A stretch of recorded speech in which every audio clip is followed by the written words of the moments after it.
আর্য সিংহ রায়ের যা প্রাপ্য নয় তা তিনি নেবেন না। বলো তুমি কি চাও? সব কিছু। তার মানে তুমি সবটা জানতে, সব জেনে শুনেও তুমি এই বাড়ির বউ সেজে আছো কি করে? অবশ্য থাকবে নাই বা কেন? 5 নম্বর কলোনির মেয়ে এই বাড়িতে থাকার সুযোগ তো পেয়েছো।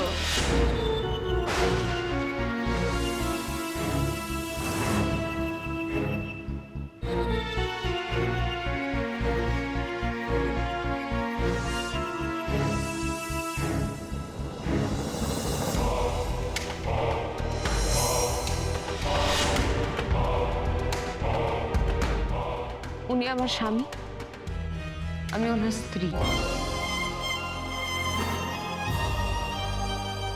উনি যেই হন না কেন, ওনার নাম যাই হোক না কেন, এই সত্যিটা কোনোদিন ভুল হবে না, কোনোদিন পাল্টে যাবে না।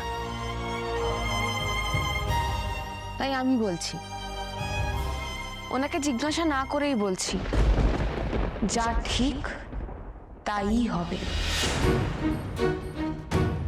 তুমি কি চাও বলো? আর্য সিংহ রায়ের যা প্রাপ্য নয় তা তিনি নেবেন না। বলো তুমি কি চাও? সব কিছু।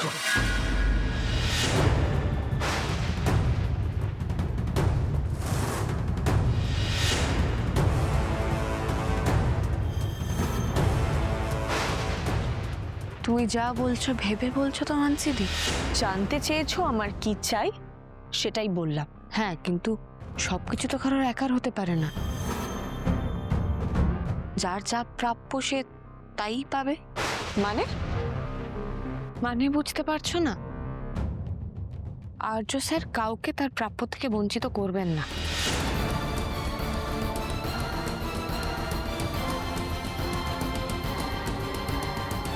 কার কি প্রাপ্য সেটা কি এখন তুমি ঠিক করে দেবে? মানুষের একটা কথাও বলো না প্লিজ, একটা কথাও বলো না তুমি। এতদিন ধমকে আমাকে চুপ করিয়ে রেখেছিলেন, কিন্তু এখন তো আমি সবটা বলবোই। না বলবে না, বলবে না। আমি যতদিন বেঁচে আছি ততদিন এই বাড়িতে আর্যের সম্পর্কে কেউ কোনো খারাপ কথা বলবে না। কেন কেন বলা যাবে না? আর্য কে? আর্য আমার ছেলে। শুধু ছেলে নয়, ছেলের থেকেও অনেক বেশি।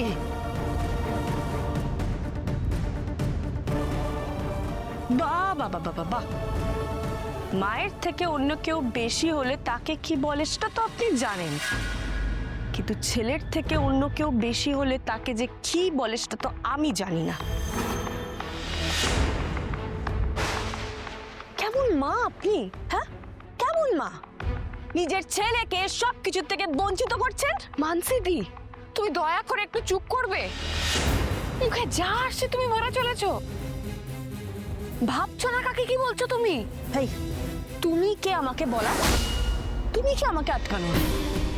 আমার যেটা বলা সেটা আমি বলবো। চুপ করো মানসিদি, চুপ করো। আমার আর ভালো লাগছে না, চুপ করো তুমি। তুমি আর্য স্যারকে চেনো না? আমি চিনি।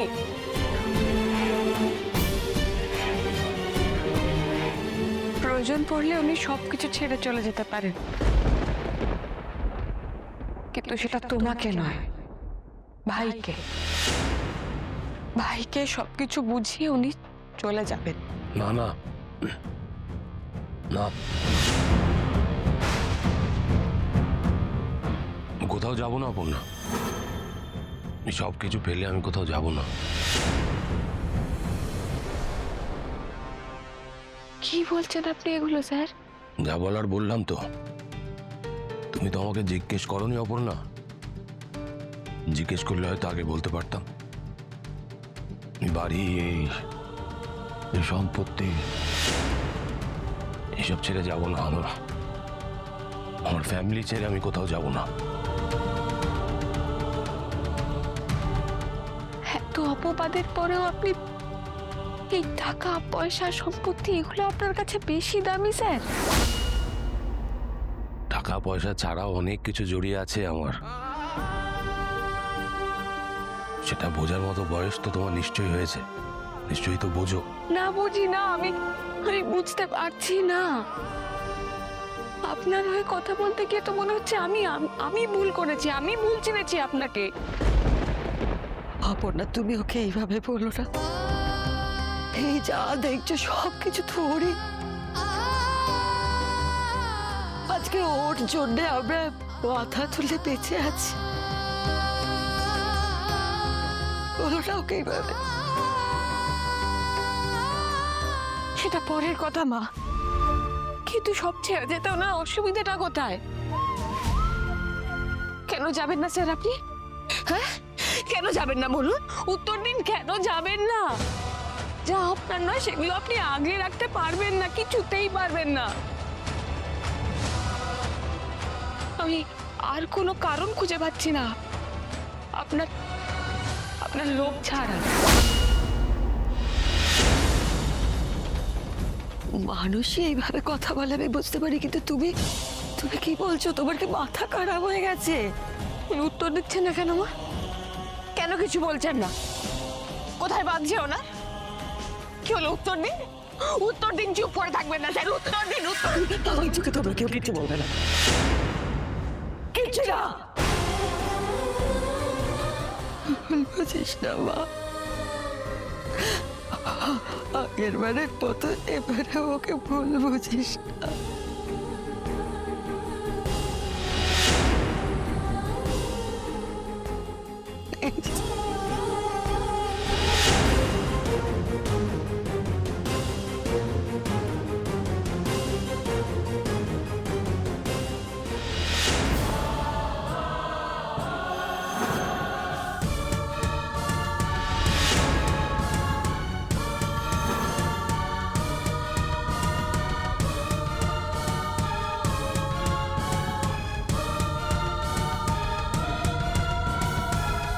আমি আপনাকে চিনতে পারি। সেটাই তো স্বাভাবিক। তোমার জন্মের আগে আমি অনেকটা জীবন অতিবাহিত করেছি, অনেকটা জীবন কেটে গেছে আমার। আমার আগের আমিটা কেমন ছিল সেটা তো তুমি জানো না, চিনবে কি করে? আমি কোথাও যাব না, এই বাড়ি ছেড়ে, এই পরিবার ছেড়ে আমি কোথাও যাব না। শুধুমাত্র ভালোবাসার এতটুকু মায়ায় আটকে আছে এই বাড়িতে। হ্যাঁ, আমি ভাবতে পারিনি তার প্রমাণ আমাকে দিতে হবে। আমি তার প্রমাণও দেব। না না যখন তুমি কাউকে কোনো প্রমাণ দেবে না, কোনো প্রমাণ তুমি কাউকে দেবে না। শোনো না, তুমি তো আমাকে এই ব্যাপারে অনেকবার আটকেছো, আর প্লিজ আটকেও না, প্লিজ আমাকে আটকেও না। আমার কথাটা শোনো, কোনোদিনও আমার দিব্যি দিইনি, আজ আমি তোমাকে আমার দিব্যি দিচ্ছি। আমার কাজটুকু আমাকে করতে দাও প্লিজ।